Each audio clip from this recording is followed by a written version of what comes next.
Quando idealizamos este conteúdo para ilustrar uma das mais belas ações dos Jogos Olímpicos, antes do evento, não poderíamos imaginar que em Paris as manifestações religiosas pudessem ser banidas, recriminadas e até punidas. O desrespeito a símbolos e tradições só mostram o distanciamento do ser humano, de um ser criador do universo, de suas várias formas de manifestação e vertentes, da liberdade de expressão, liberdade de crença, enfim, da liberdade. E nos perguntamos onde isso se perdeu. Desde a Idade da Pedra, os homens das cavernas, passando por várias gerações de povos indígenas de todo o mundo, civilizações que se sucederam, entendem nos fenômenos da natureza a presença de algo superior.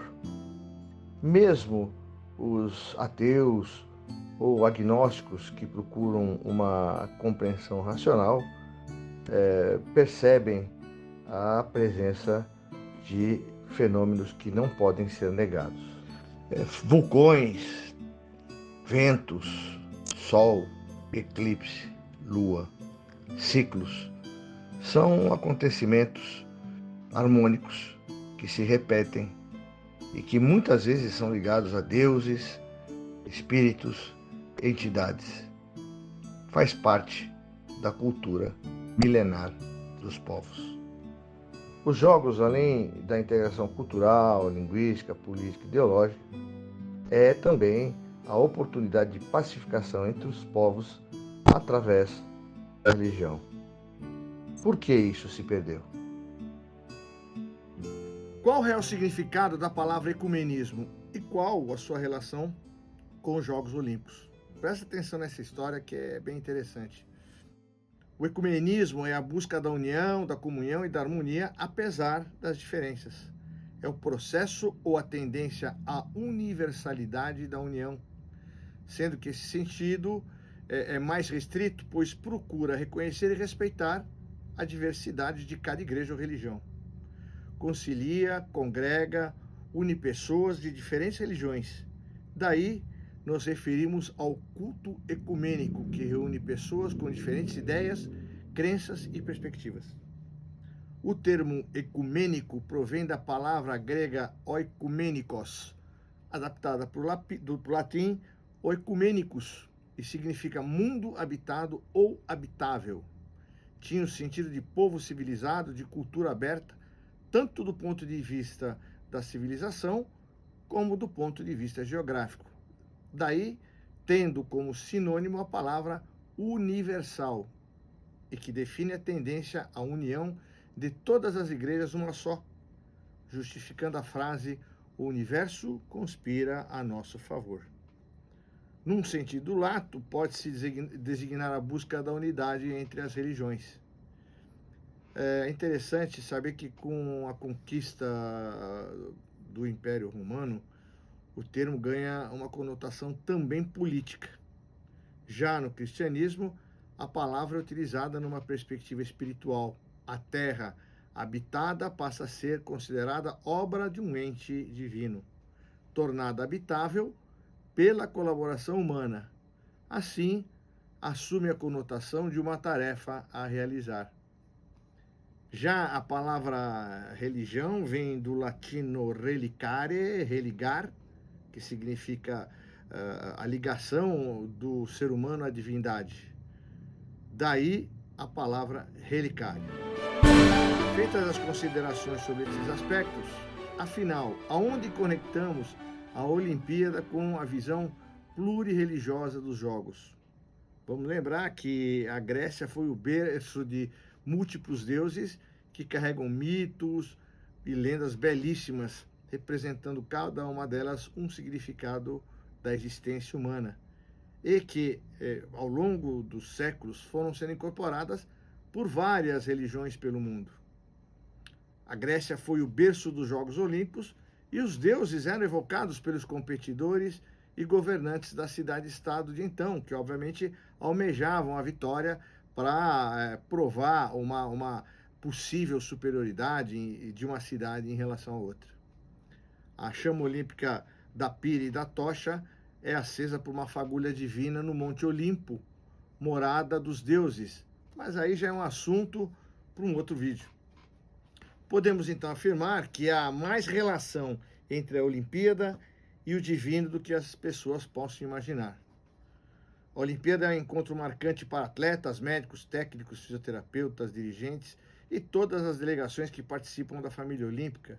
E num evento tão grandioso como os Jogos Olímpicos, a primeira marca, além das belezas exibidas em cada país sede dos Jogos Olímpicos, é o acolhimento, o congraçamento verdadeiro entre os povos.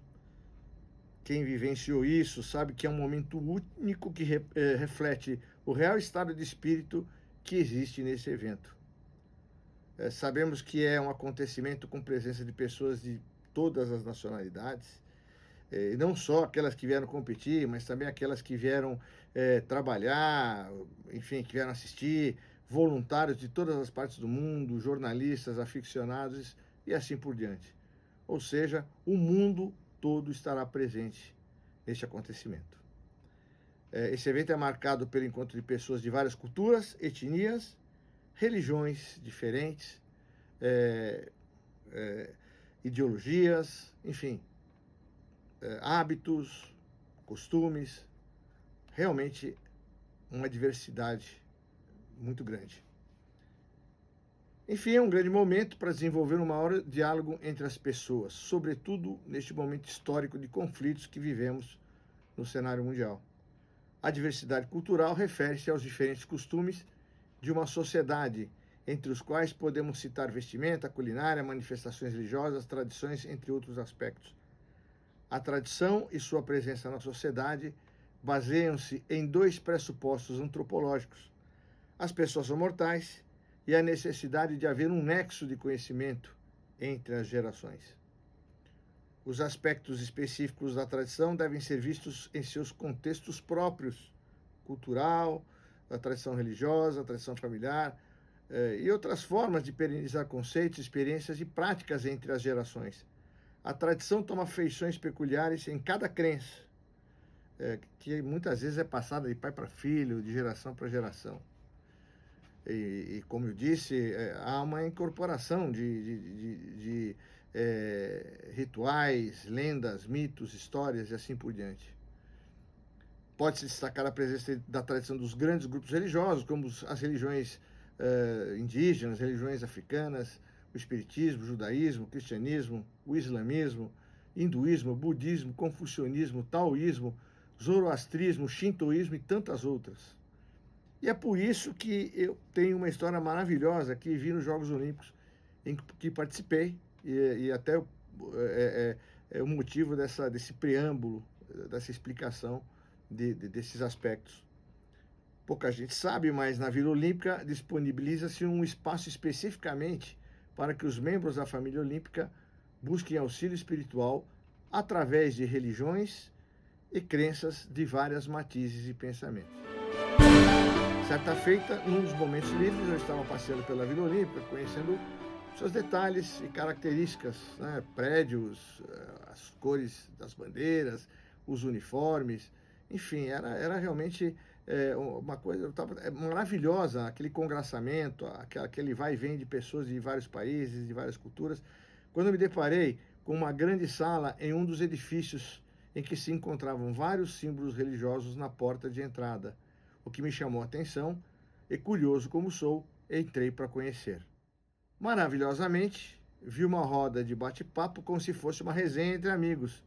E lá estavam um padre, um rabino, um pastor, um monge budista, um xamã, sacerdotes, representantes de várias religiões, cada qual com uma taça de chá ou café nas mãos, trocando impressões e até alguns risos comportados. Era simplesmente sensacional, como nessas fotos que vocês estão vendo aí, imagens que foram tiradas nesse dia e também em outras Olimpíadas. Descobri que durante os Jogos a Vila Olímpica conta com uma assistência religiosa, e aquele local tratava-se da Capelania Ecumênica Interreligiosa da Vila Olímpica, e que dá abertura para o diálogo pluri e interreligioso. O Centro Interreligioso da Vila dos Atletas está a serviço das pessoas que estão por lá, de todas as religiões. E pelo conceito, a Vila dos Atletas é a casa deles. E por isso, deve oferecer de tudo, inclusive assistência religiosa. Cada atleta tem o direito de pedir assistência para a sua necessidade religiosa.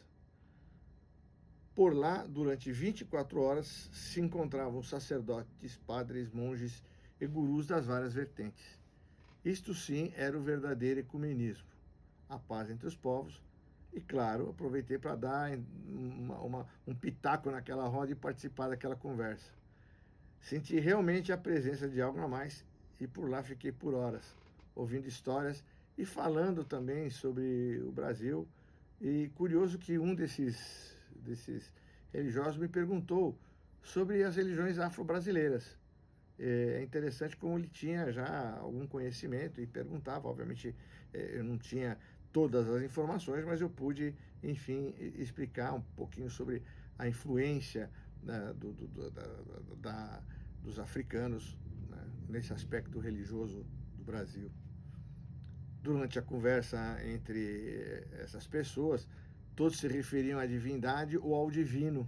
Interessante. Não havia uma referência aos seus respectivos profetas ou messias como forma de respeito aos demais. Conforme soube depois, a referência é feita quando o adepto da religião conversava privadamente com o seu sacerdote ou monge. Isso é muito interessante. Isso mostra realmente o respeito que deve haver entre as várias crenças, né? E uma das histórias mais bonitas que eu tenho para contar foi de um monge budista que, certa madrugada, estava meditando e no templo reservado a ele, em certo momento, entrou um atleta cristão que chorava por ter perdido sua competição e acabara de saber da morte de um ente querido. Como aquele clérigo, aquele representante monge era o único sacerdote presente naquele momento, se propôs a atendê-lo e conta que começou a conversar e orar. E havia uma conexão tão grande entre ambos que o atleta se confortou e conseguiu aceitar melhor aquele momento. No dia seguinte, o atleta retornou para agradecer ao monge, pois estaria retornando ao seu país, e a partir daí se estabeleceu uma amizade muito bonita. Histórias como essa nos fazem refletir e concluir que vale a pena. Vimos que nos Jogos Olímpicos, assim, competir não significa querer mal ao outro, mas significa ter a maturidade de disputar e confraternizar. É isso que as Olimpíadas devem nos levar, que é o acolhimento, ao amor ao próximo e a verdadeira diversidade. No caso da Olimpíada, o esporte acabou unindo as pessoas que às vezes estão separadas pela distância política, costumes ou até mesmo religião, mas participam de uma disputa em comum e no amor ao mesmo objetivo, que é o seu esporte. E melhor, com respeito às regras, vivendo na mesma morada, que é o planeta Terra. Durante as Olimpíadas, vemos vários atletas demonstrando a sua fé. São belas manifestações durante as disputas, ao vencer as competições e também com algumas belas entrevistas. Se fizermos um bom trabalho de observação ao olhar os atletas, tanto na disputa como nos momentos mais tensos, como nas entrevistas, eles manifestam a sua religiosidade. Para citar alguns casos, o exemplo do Usain Bolt, conhecido como raio nas pistas do atletismo, sempre terminava a prova fazendo o sinal da cruz. Um atleta, ao cruzar a linha de chegada, que, assim, como campeã, agradeceu Nossa Senhora. Alguns russos ortodoxos manifestaram sua fé. Atletas budistas fizeram a sua manifestação. Os muçulmanos, nas suas vertentes verdadeiras de amor ao próximo, se ajoelham diante de Alá. Enfim, são manifestações realmente espontâneas e verdadeiras que demonstram realmente essa ligação com algo a mais, com o divino, como nós falamos anteriormente. Sabemos que o país sede deve ser laico, mas não necessariamente negacionista religioso, e não impor nenhuma religião. Deve respeitar a fé de seus cidadãos e de seus convidados. Diante de um mundo que está sedento de paz, tolerância e reconciliação, façamos votos de que o espírito dos Jogos Olímpicos possa inspirar a todos, participantes, espectadores, a combater o bom combate e terminar juntos a corrida, almejando alcançar como prêmio não só uma medalha, mas algo muito mais valioso: a realização de uma civilização onde reine a solidariedade, fundada no reconhecimento de que todos somos membros de uma única família humana, independente das diferenças de cultura, cor de pele ou religião. A festa da hospitalidade olímpica nos deixa uma grande lição de irmandade entre os povos, que durante esta linda manifestação esportiva, todas as diferenças sejam deixadas de lado e que, findado o encontro, continue assim, eternos Jogos Olímpicos. Que assim seja. Olá, amigos, seguidores, inscritos e apoiadores do nosso canal. Como vocês sabem, o nosso canal Música, Medicina e Esporte sempre procura trazer um conteúdo de qualidade, falando sobre curiosidades, utilidade pública, informações, e, enfim, tudo aquilo que possa contribuir para o entretenimento e o nosso dia a dia. Mas para isso nós temos um custo, nós temos um equipamento que a gente precisa ter no nosso estúdio, as pessoas que trabalham conosco, que obviamente também dependem desse nosso trabalho, e o YouTube ainda não monetiza adequadamente o nosso canal. Então, para isso, nós precisamos da sua ajuda. Vocês estão vendo aí no nosso vídeo a chave Pix e o QR Code para aqueles que quiserem contribuir. E na descrição do vídeo nós temos o link do Apoia-se. Qualquer valor, qualquer quantia vai ser muito útil para que possamos continuar fazendo do nosso canal um veículo importante para as pessoas. Agradeço demais e não se esqueça, contribua para o Música, Medicina e Esporte. Vamos em frente.